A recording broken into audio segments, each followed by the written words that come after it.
então começar o 64º Bate-Papo Cultural, né? É um evento que acontece pelo menos uma vez por mês, promovido pelo Arquivo, e que traz assuntos importantes para a gente pensar a vida, pensar a cidade, pensar as relações. E estamos aproveitando esse momento do bate-papo também para lançar um livro, uma nova publicação do Arquivo, que trata do principal acervo da autarquia, que é o Fundo Plínio Salgado. Então, nós temos aqui 2 pesquisadores, né? Hoje já 2 amigos, o Alexandre Almeida e o Renato Dota, que vão tratar um pouco dessas questões aí da atualidade. O Renato Dota é doutorando na USP, em História, e vai falar um pouco sobre o integralismo, né, que é também o motivo da nossa publicação. E o Alexandre Almeida é um pesquisador sobre os movimentos de juventude, em especial os movimentos de direita. Então, também vai estar colocando sobre essas questões aí tão presentes na mídia, né, desses últimos tempos aí. E é um prazer ter vocês aqui. Eu e o Renato construímos o livro aí à distância, né, Renato? Ele lá em São Bernardo, São Paulo, eu aqui, e a gente foi construindo com os pesquisadores de vários estados do Brasil. E foi um trabalho extenso, mas que ficou bonito, né? Ficou bacana, ficou profundo, e é um orgulho para o Arquivo ter feito isso com esse grupo de estudos, né, do CNPq, que é o GENT, e que tem pesquisadores de primeira linha, e que o Renato acho que vai falar um pouquinho também do grupo, né? E aí a gente conhece um pouco mais. Obrigada pela presença de todos. Depois a gente vai lá para o quintal da casa, e ali tem um pequeno coquetel, e aí as pessoas que quiserem adquirir o livro também vão estar à disposição. Tá?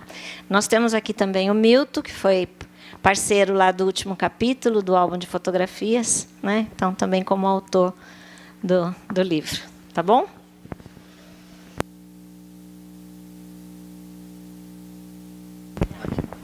Obrigado, Tereza, pelas palavras gentis aí, né? Então, esse livro que está sendo lançado hoje é mais um fruto da nossa parceria, da parceria entre o Arquivo de Rio Claro e o GEINT, né, o grupo que eu criei em 2001, né, no já longínquo ano de 2001, já são 12 anos aí de estrada, né?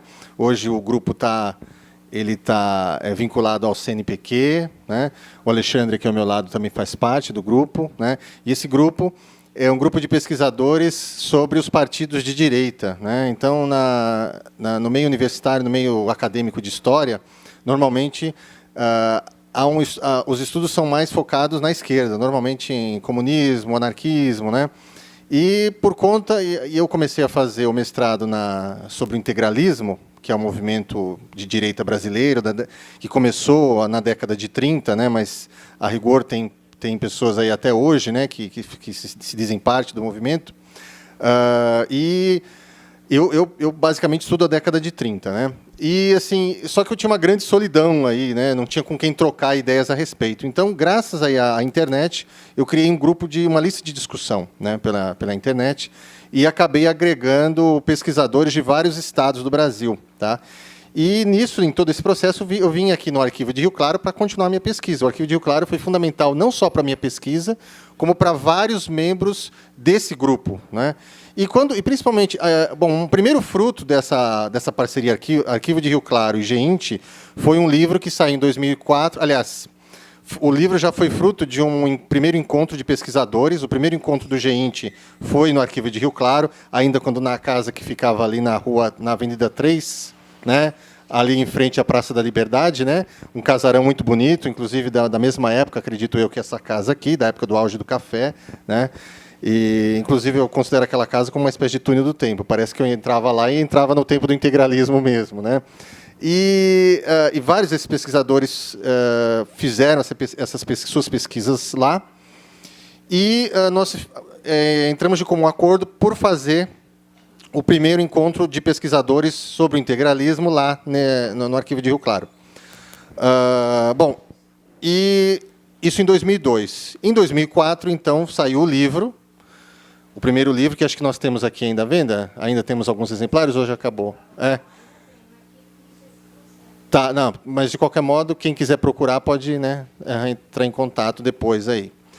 A segunda parceria, na verdade, foi um livro organizado pelo João Fábio Bertonha, que é um pesquisador aí, um dos principais pesquisadores sobre o fascismo no Brasil. Nesse momento ele está fazendo uma pesquisa na Alemanha, né? E ele fez um guia bibliográfico sobre o integralismo. E ele me convidou para ser o prefaciador do livro. Esse livro também acho que está aí disponível, né, Tereza? Né? Tem exemplares aí, um guia bibliográfico do integralismo, e também foi a segunda parceria entre o arquivo e o nosso grupo. E o terceiro é este que está vindo a lume hoje, tá? Que, como a Tereza falou, nós dois fazíamos à distância, né? Nós estávamos costurando. Eu convidei os pesquisadores, né, a mandar arquivos para mim, organizei a ordem. A Tereza organizou principalmente a parte das fotos, né, e fez o meio de campo aqui no arquivo de Rio Claro. E nós fomos costurando o livro à distância juntamente com a editora, né? Bom, está aqui? Prazer. Olha lá. Enfim, é uma parceria então que ela está dando muitos frutos, tá? E acho que é importante então falar sobre a importância do Fundo Plínio Salgado, né? O Fundo Plínio Salgado, ele aí já falei a respeito aí de todos esses pesquisadores que vieram aqui, que até hoje dialogam com o arquivo, vêm, pesquisam, né? Aqui no arquivo. E quem foi o Plínio Salgado, né? Que é uma das perguntas aqui que eu pretendo responder. Em primeiro lugar, eu acho que de uma extrema felicidade que uma pessoa que teve a importância do Plínio Salgado ter o seu acervo pessoal acolhido num arquivo como o Arquivo de Rio Claro, né? Porque esse arquivo é um arquivo modelo, né, entre os arquivos municipais no Brasil. Tá?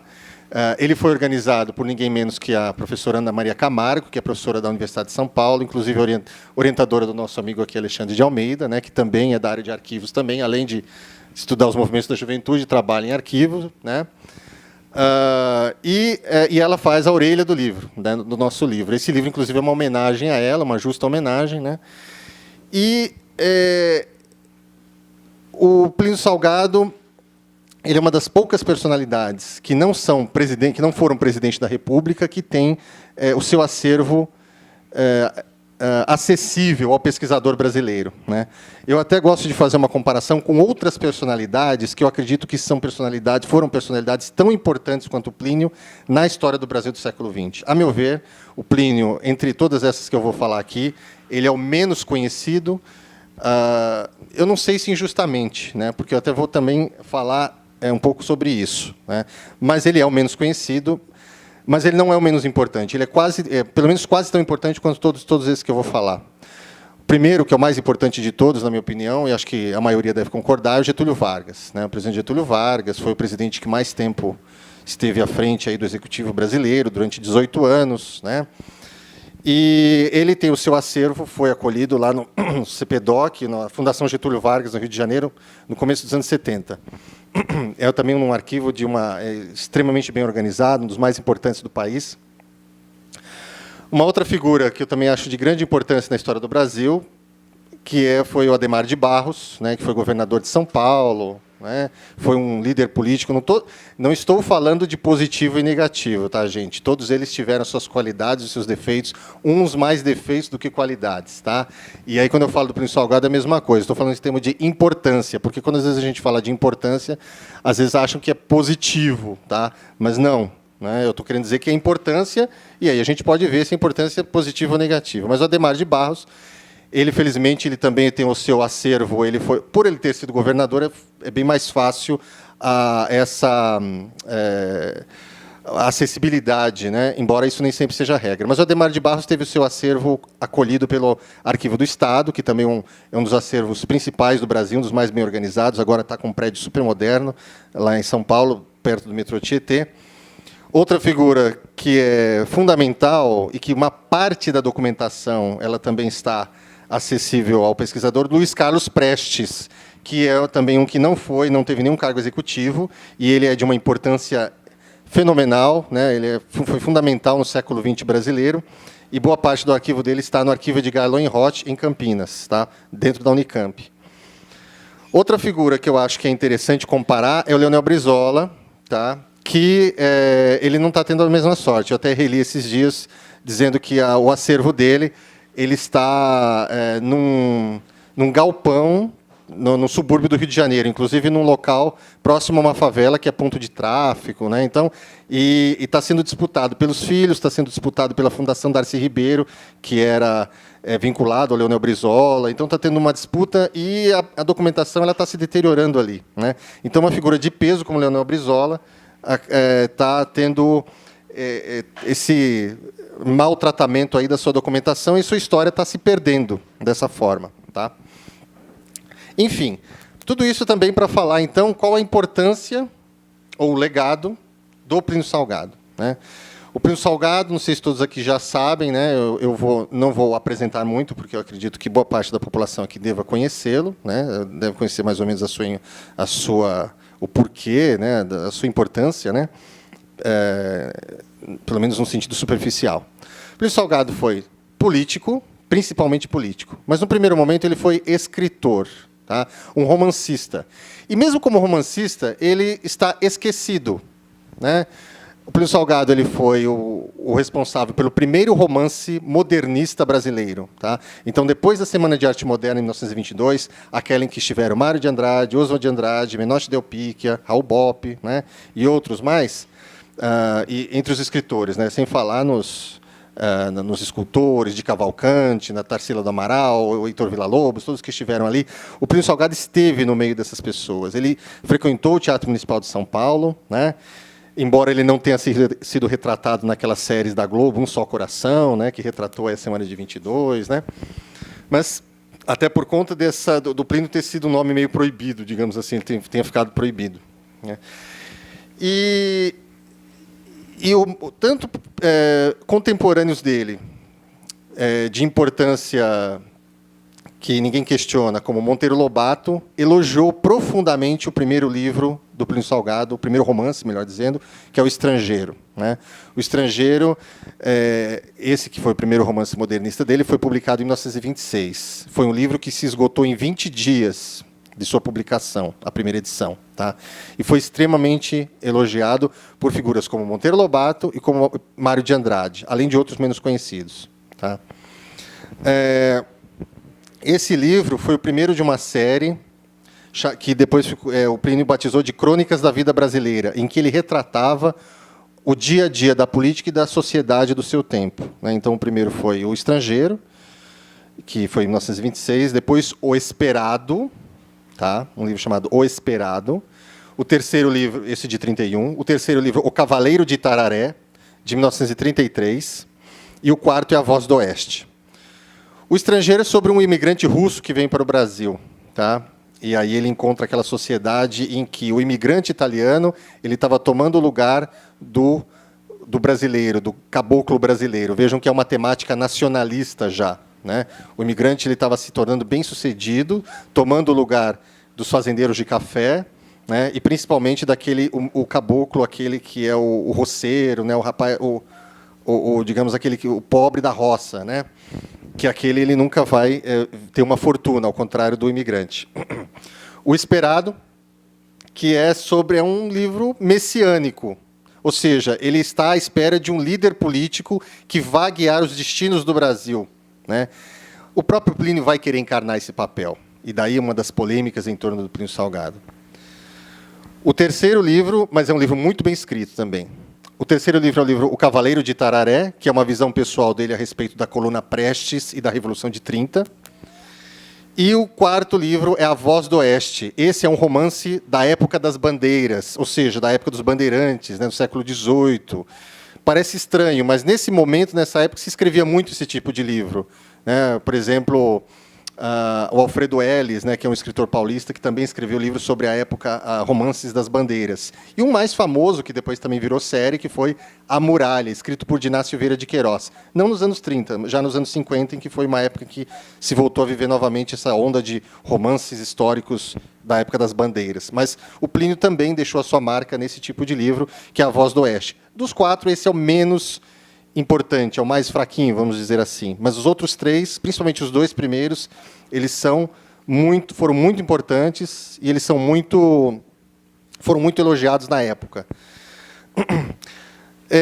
E aí eu queria falar da verve humorística do Plínio, que essa é praticamente desconhecida também. Ele não é conhecido pelo seu humor, né? Ele tem uma obra gigantesca, uma obra literária gigantesca. Ele tem mais de 70 livros escritos, tá? Não só romances. Ele escreveu poesia, ele escreveu crônicas, ele escreveu literatura religiosa, filosofia, né? Política, obviamente, né? Os livros que ele mais escreveu, muitos livros contra o comunismo, né? Que ele era um anticomunista ferrenho, tá? Mas ele escreveu um texto humorístico, na verdade um conto chamado Anastácio Pensativo. E esse livro foi escrito já na década de 50, em 1956. Esse livro ele está incluído nas suas obras completas no 20º volume. Eu recomendo a leitura, porque é uma análise da política e da sociedade brasileira naquele momento em que ele estava vivendo.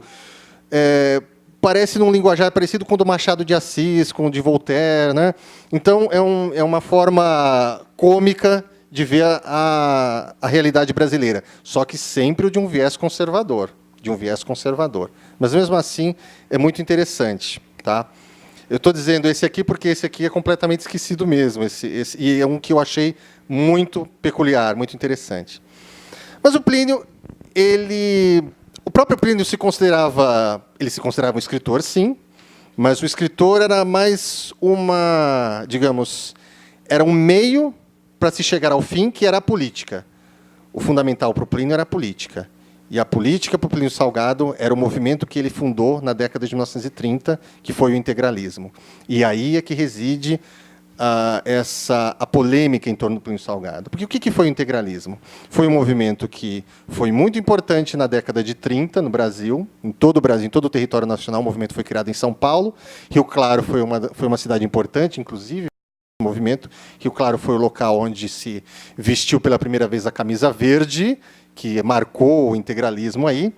E o integralismo, ele se filiou, ele é considerado pelos pesquisadores aos movimentos fascistas internacionais, né? Então, o próprio Plínio, quando ele visitou a Itália em 1930, ele ficou profundamente impressionado com o que acontecia na Itália fascista, com aquela modernização conservadora, né, e com o ditador italiano Benito Mussolini. Ele não estava ligando para a questão da violência, para a questão da falta de democracia, da não oposição política. O importante para o Plínio era a modernização, e de uma forma conservadora. Tá? Ela incluía as massas, sim, mas de uma maneira que as massas concordassem com com as diretrizes governamentais. Tá? Então, se baseando nesse movimento que ele viu na Itália, e ele aplaudiu, e ele ficou maravilhado, ele criou o movimento dele, tá? Que foi um movimento que durou 5 anos, parece pouco, né? Entre 1932 e 1937, até ele ser proibido pelo governo do Getúlio Vargas. Por conta dessa similaridade com o fascismo, então, camisa colorida, né, no caso, camisa verde, que parecia com a camisa preta do fascismo, e a camisa marrom do nazismo, camisa parda, né? Simbologia, no caso do integralismo, sigma, comparado com a suástica, né, dos nazistas e o facho litório dos fascistas. Por conta de toda essa simbologia fortíssima que deixou uma marca importante no Brasil da década de 30, o movimento integralista ele ficou associado para boa parte da sociedade brasileira como um movimento de caráter fascista, né? E isso fez com que, durante a Segunda Guerra Mundial, o governo Vargas, que aí já era uma ditadura, que não permitia partidos políticos, não permitia uma imprensa contestadora, toda a imprensa era controlada pelo Estado Novo do Getúlio Vargas, e a Segunda Guerra Mundial comendo lá fora, a propaganda do Getúlio Vargas, a propaganda do Estado Novo, dizia os integralistas são os nazistas brasileiros. E, obviamente, os integralistas não tinham como se contrapor, se defender. Tá? O Plínio estava no exílio em Portugal, tinha vários integralistas que estavam espalhados aqui, mas eles não tinham como se defender. Então, houve os integralistas brasileiros, aqueles que tinham militado na ação integralista, ficaram conhecidos como quinta colunas. Tá? Bom, acaba a Segunda Guerra Mundial, o Brasil, inclusive, se posiciona a favor dos aliados, manda tropas para a Europa para lutar contra o nazismo, né? E em 45, quando acaba a Segunda Guerra Mundial, e aí tem aqueles resultados horríveis, né, quer dizer, o Holocausto e tudo mais, o Getúlio ele é derrubado, mas há toda uma movimentação contrária ao integralismo no Brasil, né? Então, em 45, 46, o ambiente para os integralistas é péssimo no Brasil. Tá? E ele vai... E o Plínio, mesmo tentando reorganizar o seu partido, vai ter uma certa dificuldade inicial para isso, por conta da imagem ficou colada, a imagem integralismo igual ao nazismo brasileiro, integralismo igual ao fascismo tupiniquim. Tá? Então, essa imagem ela ficou arrastada, ela se arrasta até os dias de hoje, para boa parte da população, para a imprensa, né? Graças aí, em boa parte devido à propaganda do Estado Novo e aos resultados da Segunda Guerra Mundial. Tá?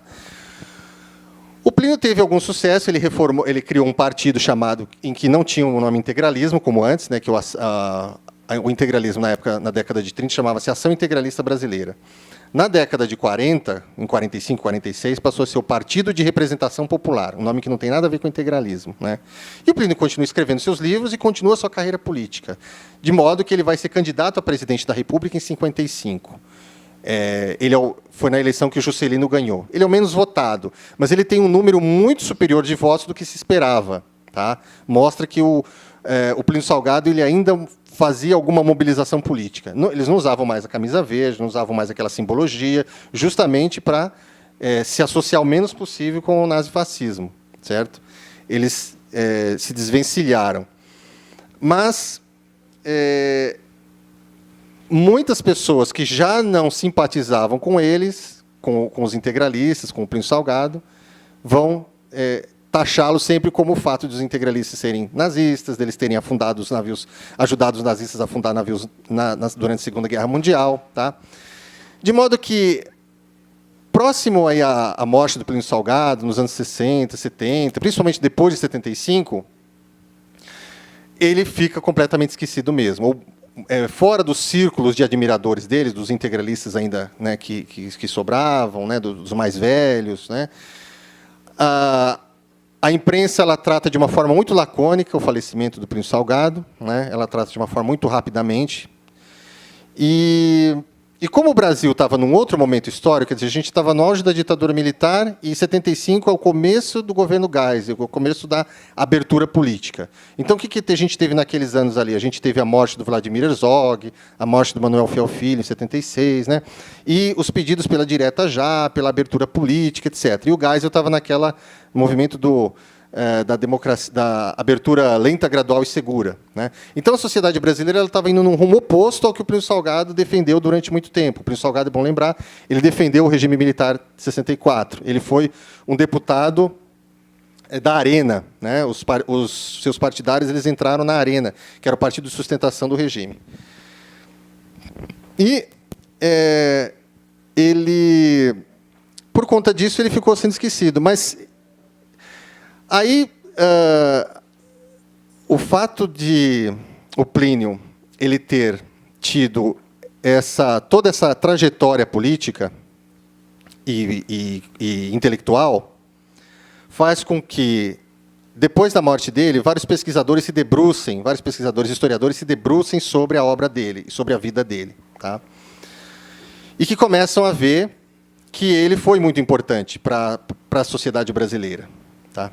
E por que ele foi importante? Eu resumiria, então, em pelo menos três motivos principais. Tá? Ou, pelo menos, em duas áreas. Né?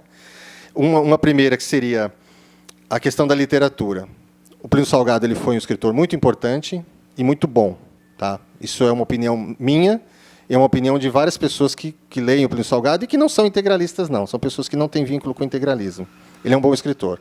Ele merece ser lido. Mas ele merece ser lido como qualquer escritor merece ser lido, criticamente. Ou seja, o Plínio Salgado, nas suas obras, nos seus romances, ele também fala de política. Ele vende o seu peixe nacionalista, ele vende o seu peixe integralista.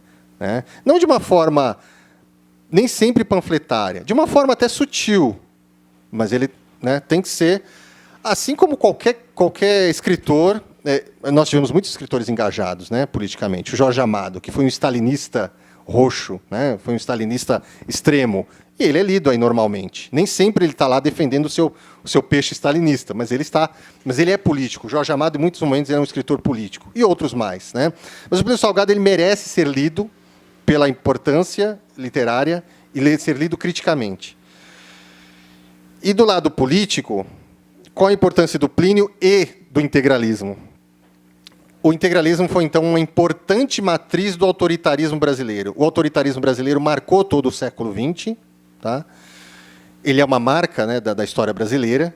E, no século XX, o integralismo ele que teve uma presença fortíssima na década de 30, e ele projetou importância, influência nas décadas seguintes. Né? Lembrei aí do Partido de Representação Popular, a grande votação que o Plínio teve nas eleições de 55, né?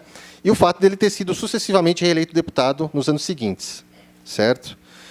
E hoje nós temos aí, inclusive, graças à internet, nós temos aí o movimento integralista, ele continua, né, não tão importante quanto nos anos 30, mas ele continua na ativa. Tá? E também o integralismo ele foi, e aí eu estou pegando a perspectiva do historiador, né, foi o movimento fascista mais importante fora da Europa. Mais importante fora da Europa.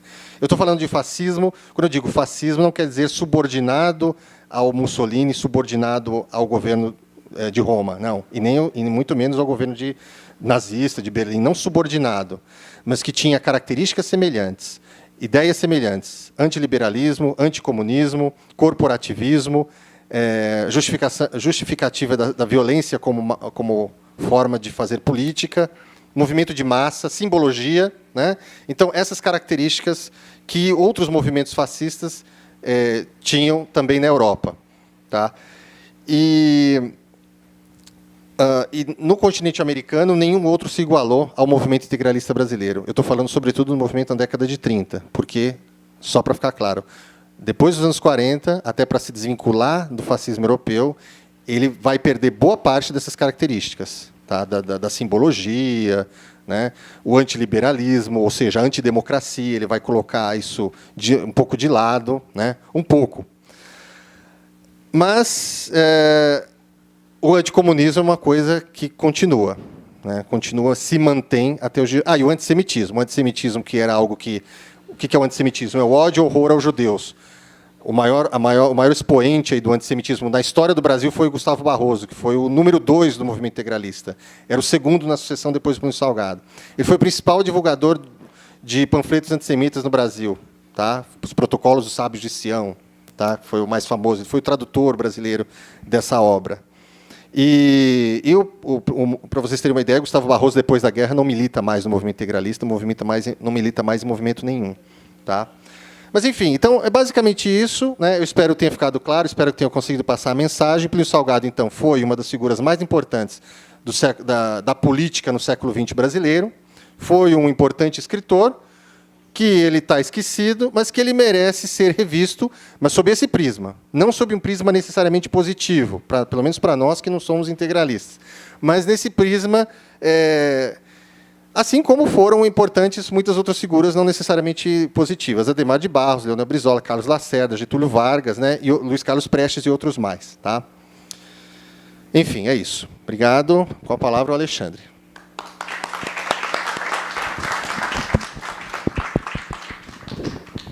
Bom, boa tarde a todos, a todas. Fico muito contente de voltar aqui a Rio Claro, uma cidade muito bacana, muito gostosa, ao convite da Tereza, amiga, né, a parceirona nossa desse tanto tempo aí da existência do grupo. Eu me vinculei ao grupo por volta de 2002, 2003, foi isso quando nós nos encontramos, em 2003.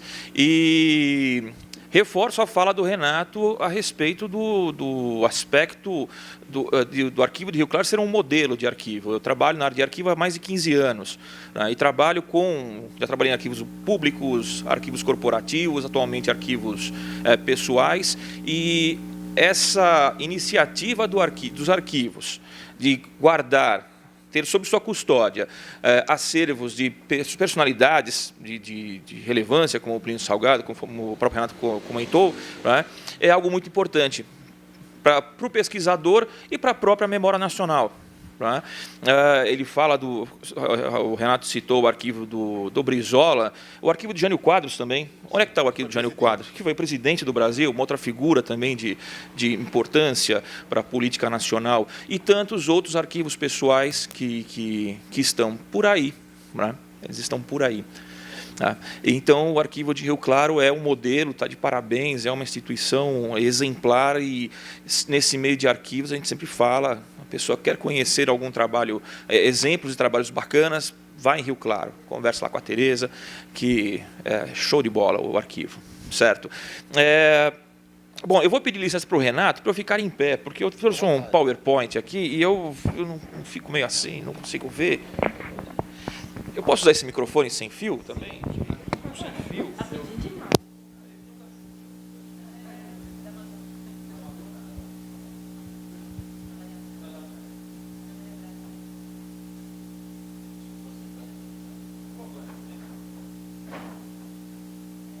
Muito obrigado. Pode ficar aí, Cássio, tá ótimo. Eu começo pelo obrigado, mas é o fim, mas obrigado. Obrigado pelo convite, obrigado pela presença de vocês. E, bom, como é que é o negócio aqui mesmo?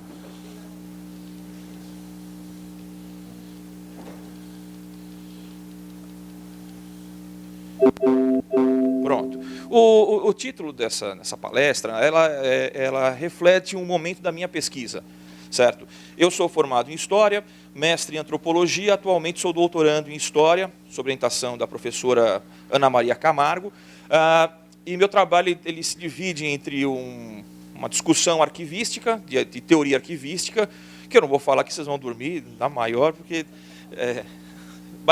E um outro aspecto da juventude, que é um tema que me interessa muito. Além de trabalhar como arquivista, eu sou professor de professores, eu trabalho como formador de professores no curso de Ciências Sociais.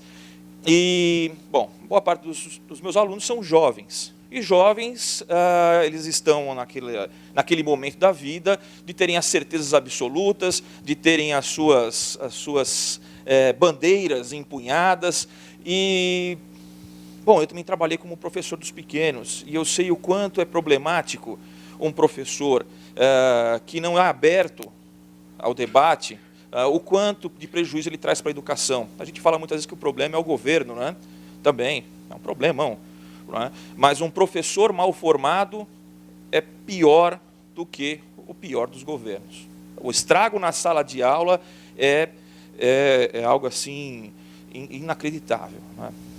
Temos professoras aqui, eu vejo as professoras balançando a cabeça, então lamentavelmente sabemos do que estamos falando. Né?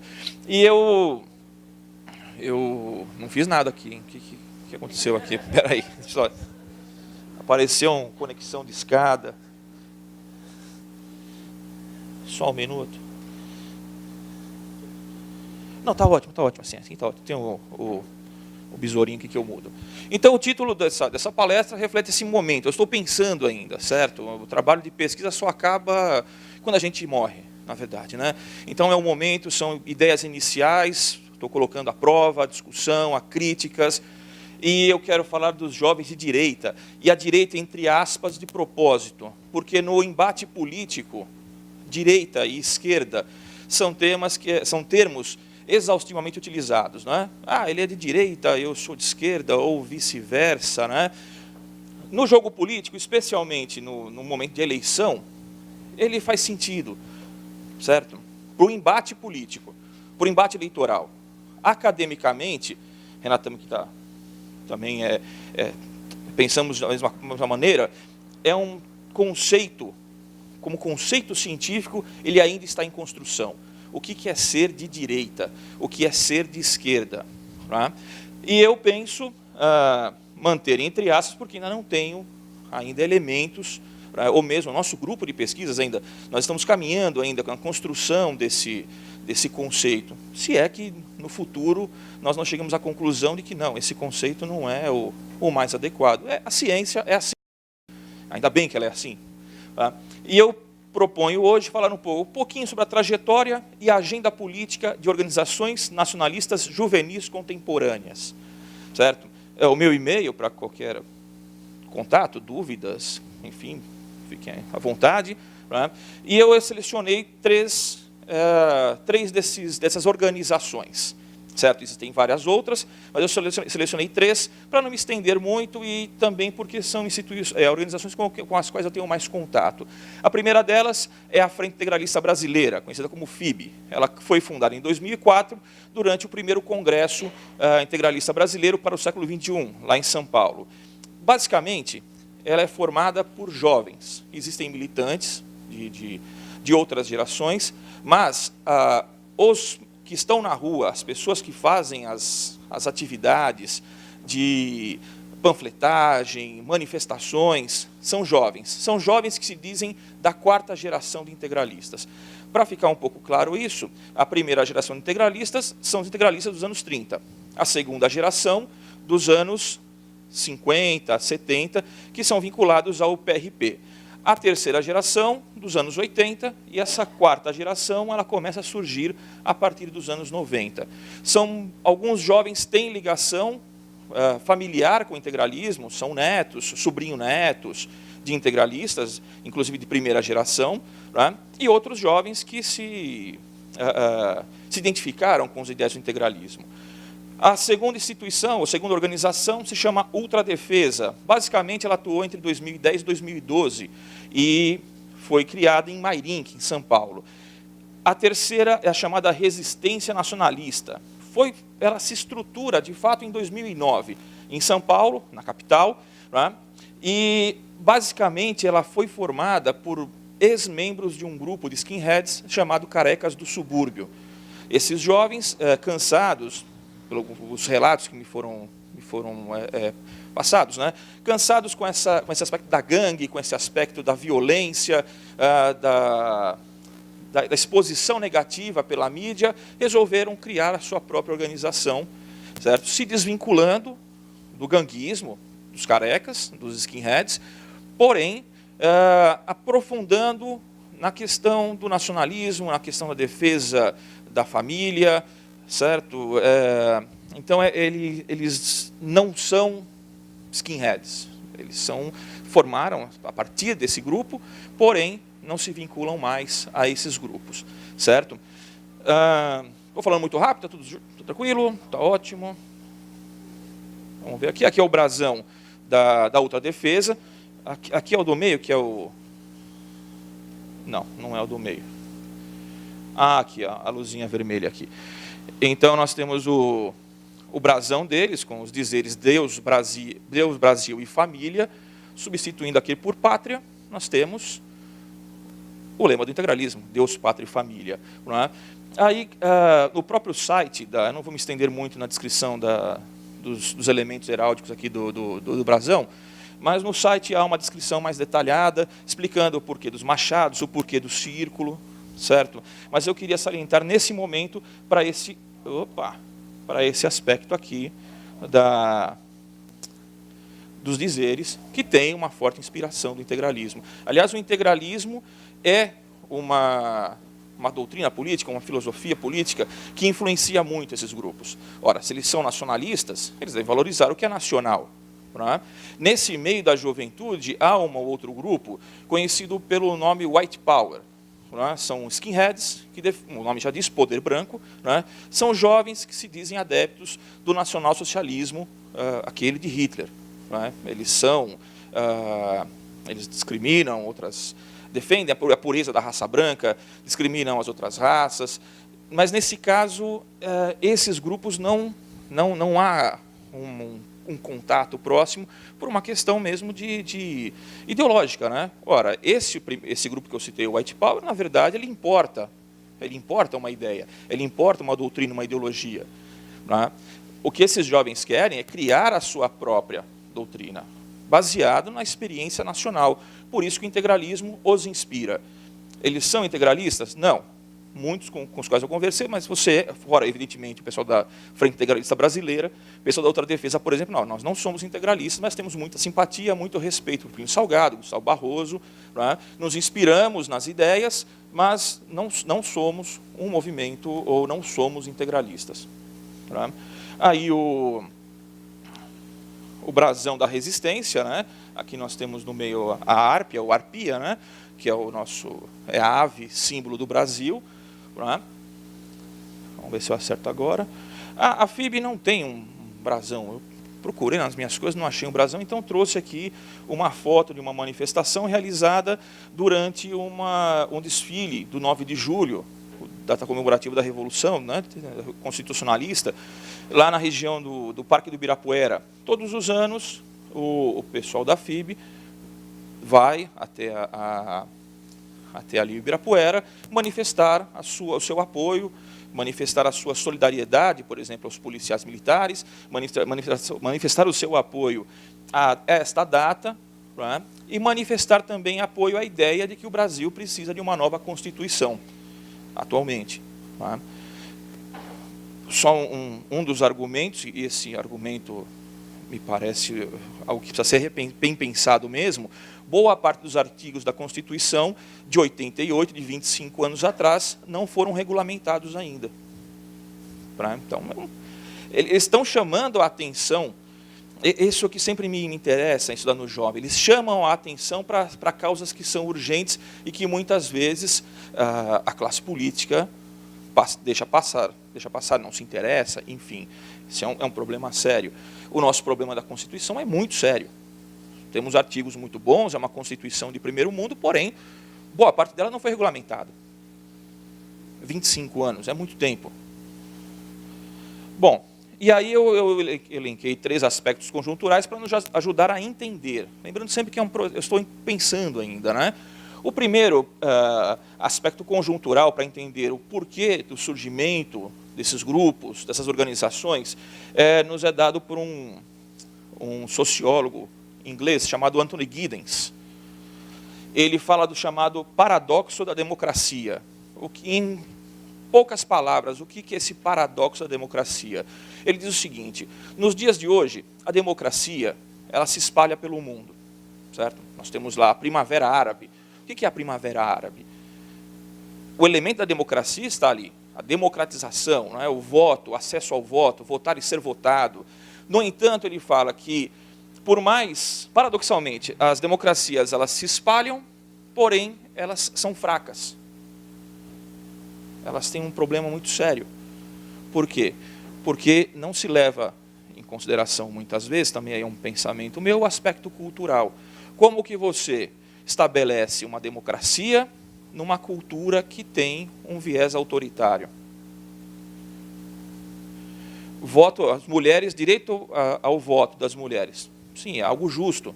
Mas como implantar isso num país onde, culturalmente, a mulher ela tem o seu direito de ir e vir, ser circunscrito pelo limite da casa, né?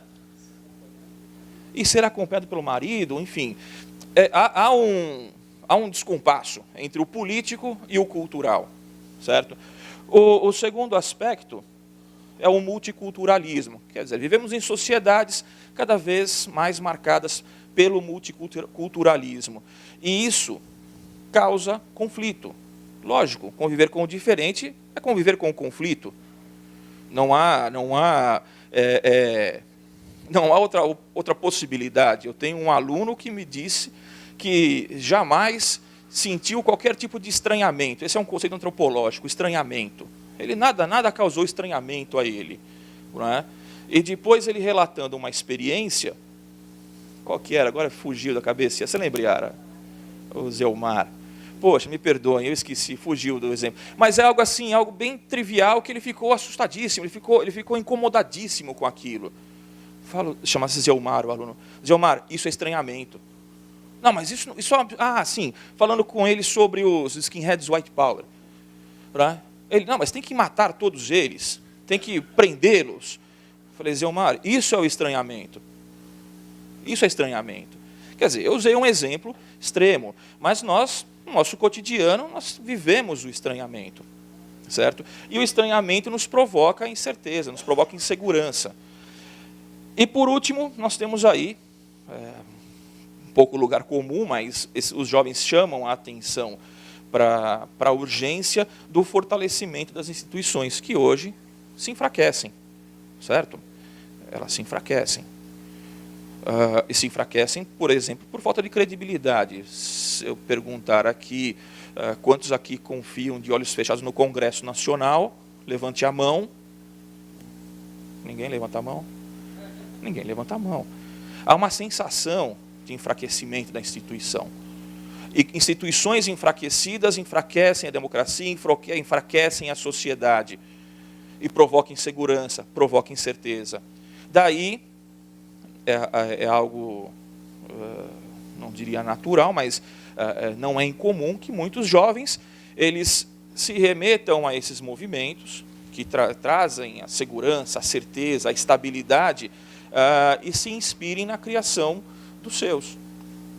Certo? A forma de atuação desses grupos é a atuação metapolítica, ou seja, nós não temos grupos disputando diretamente o poder, o parlamento. Como o Renato fala, são os grupos antiparlamentares. Não é? Eles fazem, segundo Flores, um antropólogo também espanhol, ele fala que a metapolítica é um tipo de militância predominantemente ou exclusivamente cultural, que antecede a atividade política. O livro Esperado de Plínio Salgado é um exemplo perfeito do que é a metapolítica. Ele fala de algum partido político? Não.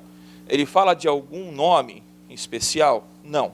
Mas ele fala, na visão de Plínio Salgado, escreve no seu livro a necessidade que o país tem, a urgência que o Brasil tem de ter um líder que seja um líder que coloque a ordem na casa, certo? E difunde, então, aí na sociedade civil sua concepção de mundo e visa atingir um impacto histórico. Quer dizer, o objetivo da metapolítica não é exatamente um cargo de deputado federal. Não, eles querem mudar a história. Eles querem mudar aquela ideia da mudança do paradigma, de organização de sociedade, de visão de mundo.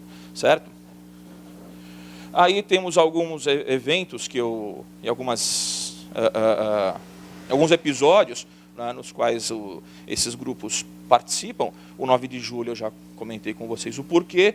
As manifestações contra o Plano Nacional de Direitos Humanos 3, aquela proposta que causou muita polêmica por tratar de questões de descriminalização do aborto, a questão das drogas, certo? E causou grande comoção popular e muitos grupos se manifestando contra, certo? E as eleições presidenciais de 2010, especialmente, né, a eleição de Dilma Rousseff. Eu tenho aí alguns exemplos. Isso aqui foi um trabalho de campo que eu fiz no 9 de julho, no Ibirapuera. Dá para dar é um videozinho, mas enfim, basicamente eu só fiz um recorte aí. Então, a homenagem aos policiais militares prestada pela organização Ultradefesa, certo? Aí a manifestação no MASP contra o Plano Nacional de Direitos Humanos, a terceira versão, né? Nós temos aí os militantes, direitos humanos, e nós somos o quê? Certo? Esse evento ficou muito marcado, ficou muito famoso na época, em 2011, porque de um lado havia um grupo de jovens nacionalistas, que são eles, e de outro lado um grupo de jovens de esquerda. E ficava e a polícia militar no meio, né, tentando apartar um possível conflito. Né? Aqui nós... Oi, desculpe. Espera aí. Quem está aqui? Quem que é ele? Eu vi, mas ganha um... Jair Bolsonaro. Oi? O Black Bloc estava do outro lado. Não, mas não é Black Bloc. Pode ser até... É um Black Bloc, mas um Black Bloc nacionalista, não um Black Bloc anarquista. Que existe. É que eles estavam aqui. Eles estavam desse lado aqui, na frente. Tá? O Jair Bolsonaro, como próprio... estavam à esquerda. Como o Renato colocou, é uma figura, um deputado federal, polêmico. Tá? Ele ou tenta capitalizar essa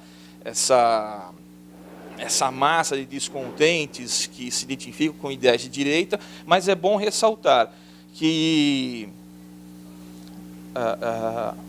Eles não estão fazendo aqui uma manifestação pró-Bolsonaro. Quer dizer, era pró-Bolsonaro também porque Bolsonaro ele havia criticado nessa época, essa manifestação aqui, ela também criticava aquele kit contra a homofobia, ou pejorativamente chamado kit gay, né, que seria distribuído nas escolas.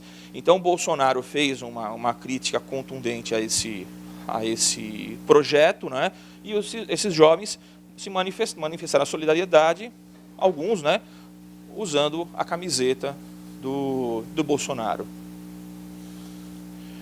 Aqui um cartaz produzido pela Resistência Nacionalista, né? De novo, não. Aí temos meio Dilma, Lula. Meio Dilma, meio Lula. Né? E colocando, né, eles como os traidores da nação. Oh, meu Deus, aqui em cima, né? Aqui no canto superior direito ali, a foice e o martelo, o símbolo do comunismo, né? Não, proibido. Né? Então, vinculando, né? Vinculando o Partido dos Trabalhadores com o comunismo. Bom, a partir desses pequenos exemplos, eu fiz uma pequena classificação, estou fazendo uma pequena classificação dos principais elementos dessa agenda política. O que é uma agenda política? Bom, o nome já diz, né? É uma agenda que a gente programa o nosso dia a dia. Né? Nesse caso aqui, eu procuro identificar os elementos, ou pelo menos as principais ideias-força desses grupos. Cada grupo tem a sua especificidade, isso é importante ressaltar. O que eu faço aqui é a minha interpretação de tentar entender quais são as principais ideias-força, para no final da palestra tentar pensar em conjunto aqui, a partir também da proposta de Giddens, de Anthony Giddens, a respeito de possibilidades de diálogo, com vistas de fortalecer a democracia, certo? Vamos lá. A ideia-força é a família heterossexual e monogâmica. Por quê? Porque ela é o sustentáculo primordial do Estado, a célula máter de uma sociedade. É uma instituição que forma a pessoa para viver em sociedade. Como a gente fala em escola, né? Educação se traz de onde? Se traz de casa. Né? A escola, ela fortalece. A escola, ela fortalece essa educação e molda, às vezes, aquilo que não cabe no convívio social, certo? Então, a crença é de que essa família heterossexual e monogâmica está desaparecendo. E, com ela, a noção do próprio Estado. Por quê? Eu coloquei essa palavra gaysismo. Gaysismo é uma mistura de gay com nazismo. Né? A crítica que se faz aos movimentos de defesa dos direitos dos homossexuais. Né? Determinados grupos são identificados como grupos que estão tentando impor a sua agenda política, a agenda política do movimento gay, certo? E na concepção desses grupos, essa agenda política do movimento gay irá destruir a família, certo? Um outro elemento que sustenta essa ideia-força é a crítica ao aborto.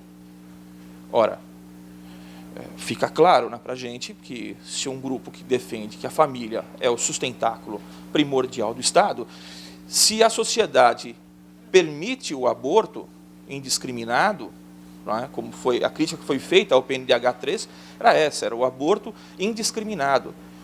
E num dos trabalhos de campo que eu fiz, numa palestra no Instituto Plínio Corrêa de Oliveira, um dos palestrantes fez um comentário de militantes feministas que defendiam o aborto em qualquer momento da gravidez. Então, no 9º mês da gravidez, poderia se fazer o aborto. Então, essas são ideias, que não duvido que circulem por aí, certo? Mas são ideias que são utilizadas por esses grupos para sustentar essa ideia-força da família heterossexual e monogâmica. Aí nós temos um cartaz produzido pela Resistência Nacionalista, né? A mordaça na cor do arco-íris, representando o movimento gay, amordaçando uma pessoa, impedindo ela de se manifestar, de falar, né? E eles criticando, né? Cadê o artigo 5º da Constituição, da liberdade de expressão? Né? Aqui embaixo, uma frase que a gente vê com muita intensidade em Facebook, né? Orgulho heterossexual, em contraposição ao orgulho homossexual, dizendo que a heterossexualidade, ou palavrinha, está sendo criminalizada, certo? E esse também é um caso clássico de propaganda metapolítica. Nós não vemos aí um partido. A ideia é difundir a ideia, certo? Uma outra ideia força é o anticomunismo, basicamente sustentada por duas ideias. O Foro de São Paulo, já ouviram falar do Foro de São Paulo? O Foro de São Paulo é uma instituição que congrega diversas organizações de esquerda em toda a América Latina, certo? É uma forma de se organizar. E esse discurso anticomunista diz que o Foro de São Paulo tem também como objetivo estabelecer regimes comunistas em vários países da América do Sul. Tá joia.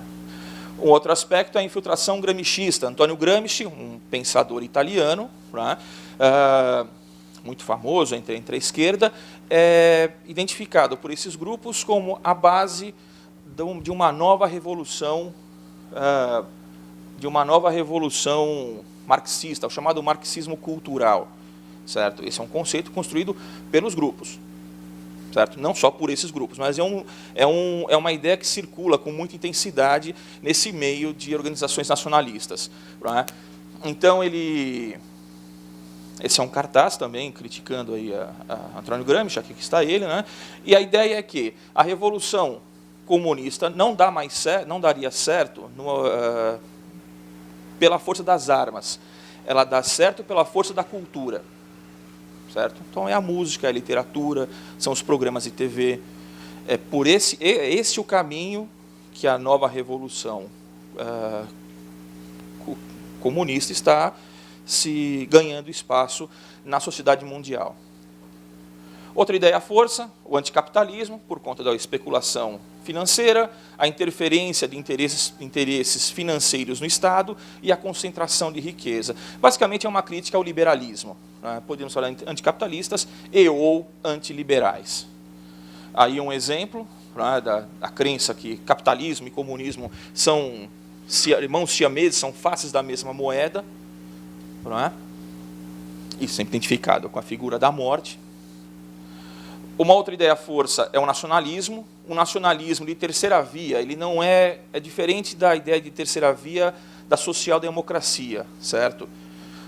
Que é, por exemplo, são as ideias força do PSDB. Nesse caso aqui, a terceira via é um nacionalismo anticapitalista e antissocialista, mas que defende a autodeterminação dos povos e a valorização da identidade nacional. Aí no caso também, né, mais um exemplo aí, um cartazinho, deixando bem claro onde se localiza. Esse aqui é o cartaz da FIB, onde eles se localizam no chamado espectro político, né, direita, para direita, esquerda, centro-esquerda, em cima do muro, etc. Eles se colocam fora disso, certo? E portanto fora do jogo parlamentar. O militarismo como uma outra ideia força, sustentada pela ideia da legítima defesa, e faltou colocar aí a defesa contra os inimigos externos e principalmente os inimigos internos, no caso, os comunistas, certo? E aí comunista abarca tudo, né? Pessoal do PSTU, pessoal do PT, pessoas que têm uma simpatia pela esquerda, todos acabariam sendo genericamente identificados como comunistas. O aclassismo, quer dizer, uma sociedade sem classes, e aí, no caso, como é que seria essa sociedade sem classes? Já uma oposição clara também ao marxismo, ao comunismo, né? E ao comunismo. Uma sociedade harmônica, onde todas as pessoas viveriam em solidariedade, um princípio de equidade e o direito à propriedade. Esse é um elemento que distingue esse aclassismo dos grupos nacionalistas de uma sociedade comunista, por exemplo, o direito à propriedade. O espiritualismo, que não é apenas a crença em Deus, essa outra ideia força, o espiritualismo, parte da ideia de que o homem não é só matéria. O homem também é espírito. É preciso pensar o mundo de uma forma não só material, mas sim transcendental. Daí a religiosidade presente também em muitos dos militantes, certo? Não há uma religião oficial, enfim, não há nada disso. Mas essa ideia da religiosidade, da espiritualidade é muito forte também. O antirracismo, né? A ideia, o que sustenta essa ideia à força é a criação de uma identidade brasileira e a oposição ao multiculturalismo.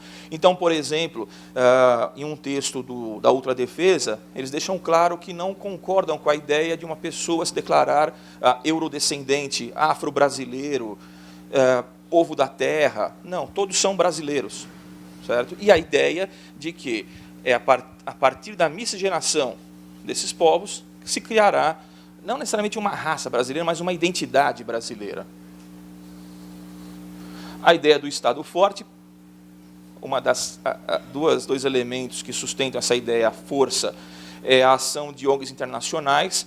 Atualmente, a crítica é muito voltada, não necessariamente, mas é muito forte, às ONGs ambientalistas, certo? Aquela ideia de preservar a floresta significa impedir o desenvolvimento do país. E eles dizem que não, isso o que acontece na verdade é que países desenvolvidos querem impedir o Brasil de cumprir o seu chamado destino manifesto, de ser uma grande nação.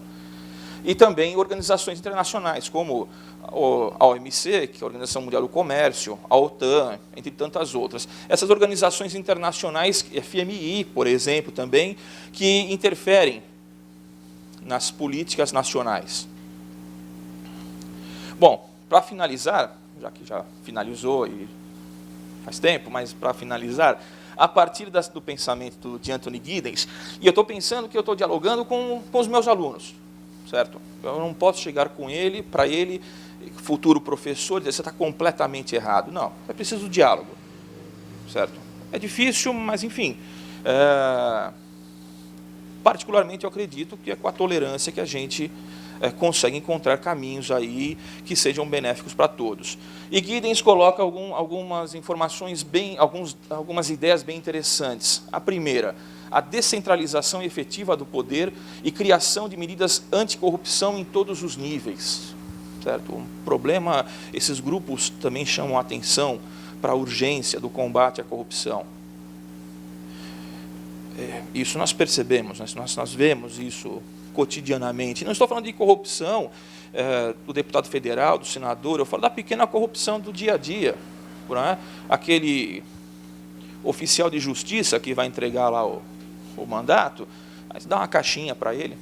Né? Aquele técnico da Eletropaulo que vai fazer a ligação elétrica, aí você dá uma caixinha para ele, tem um negocinho errado ali, você dá uma caixinha para ele.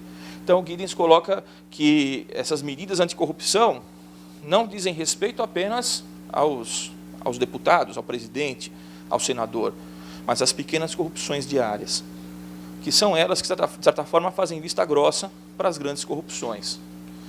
A ampliação de procedimentos de decisão alternativos, como júris populares e referendos, quer dizer, a participação maior da população, uma democracia representativa, mas que tem elementos de democracia direta. Quer dizer, o povo deve se manifestar para determinadas decisões ou ideias, como foi, por exemplo, no Estatuto do Desarmamento.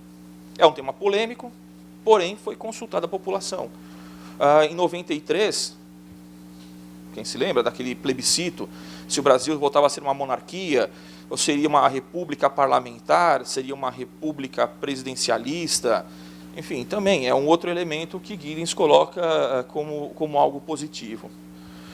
Maior diálogo e colaboração entre os governos e os crescentes grupos de causa única. O que são esses grupos de causa única? Por exemplo, os grupos que defendem os direitos dos animais. Certo?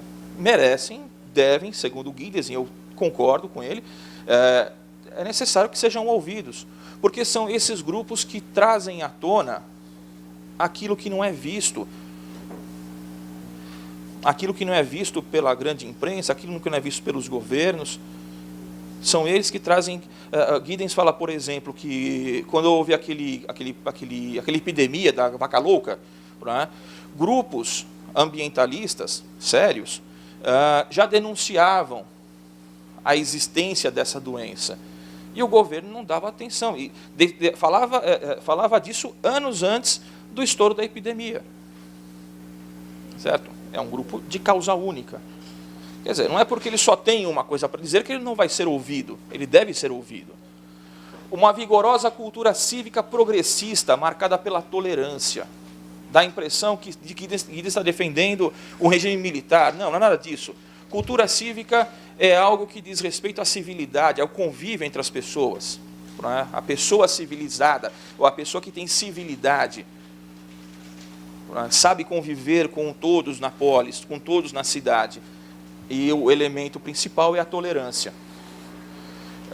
O fomento de mídias alternativas, em contraponto aos grandes conglomerados. Quer dizer, a internet está aí para isso, né? A internet tem esse papel fundamental de se opor aos grandes conglomerados midiáticos, que aí destroem o espaço público, banalizam ou personalizam questões políticas. Quer dizer, aquela velha ideia de que uma determinada mídia ela é controlada por um grupo de interesse. E nesse grupo de interesse, determina o que será publicado ou não. Precisamos de contrapontos. A internet, repito, é uma excelente ferramenta para dar esses contrapontos. E, por fim, o meu obrigado. Muito obrigado.